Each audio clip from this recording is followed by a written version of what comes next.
The year is 1984. One company, Microsoft, dominates the computer world. It's their way or the highway, conform or die. This snapshot in time was perfectly captured in one of the most famous commercials in TV history. Set in a gray dystopian future, row after row of men stare blankly at a giant screen from which Big Brother, the all-powerful leader from George Orwell's classic novel 1984, addresses them. Suddenly, riot police burst into the hall, chasing a beautiful blonde woman in a white shirt and red shorts.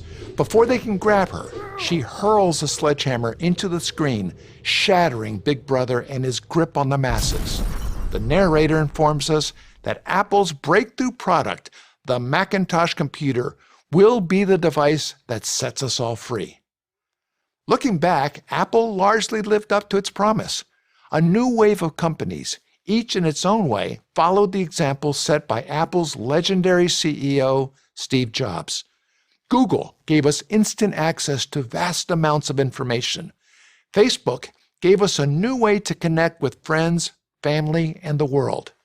Twitter brought this world to us in real time. And YouTube allowed anyone with a smartphone to become a virtual broadcast network onto themselves. It was glorious and empowering. But that was yesterday. Today, it's 1984 all over again. Big Brother is back with an important twist. Our former liberators now want to be our masters. Apple, Google, YouTube, Facebook, and Twitter, the giants of social media, are demanding conformity to their values. It's their way or the highway. Conform or die. This image is perfectly captured not by an ad, but by this recent real-life scene.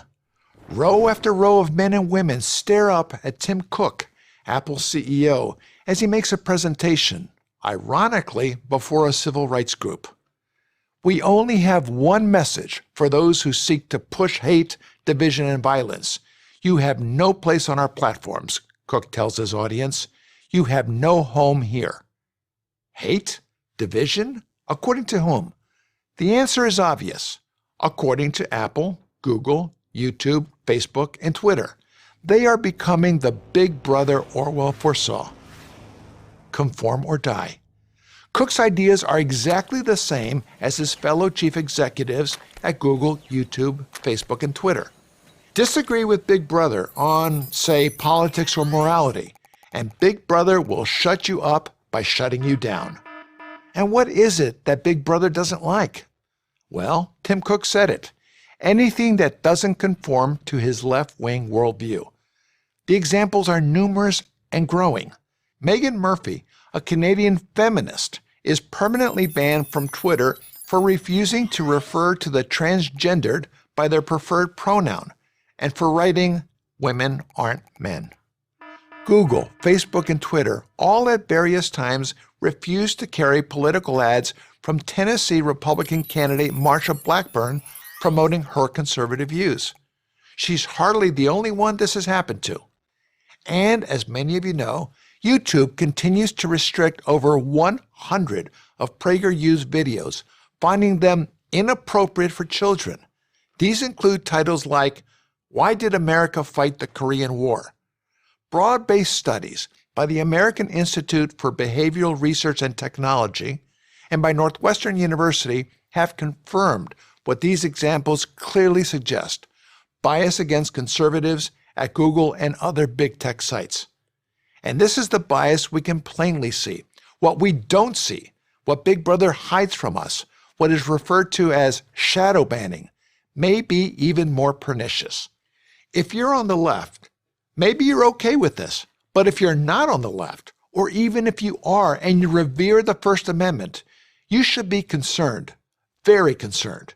We are advancing swiftly toward an Orwellian 1984 world of stifling one way of thinking conformity. This time, it's not a fictional story. It's real. What's the solution? Simply return to the open market of ideas that served big tech so well for so long. Stop the censorship and let people make up their own minds. Otherwise, America, and the rest of what has been known as the free world will cease to be free. That's how serious the big tech threat is. I'm Brent Bozell, founder of the Media Research Center for Prager University.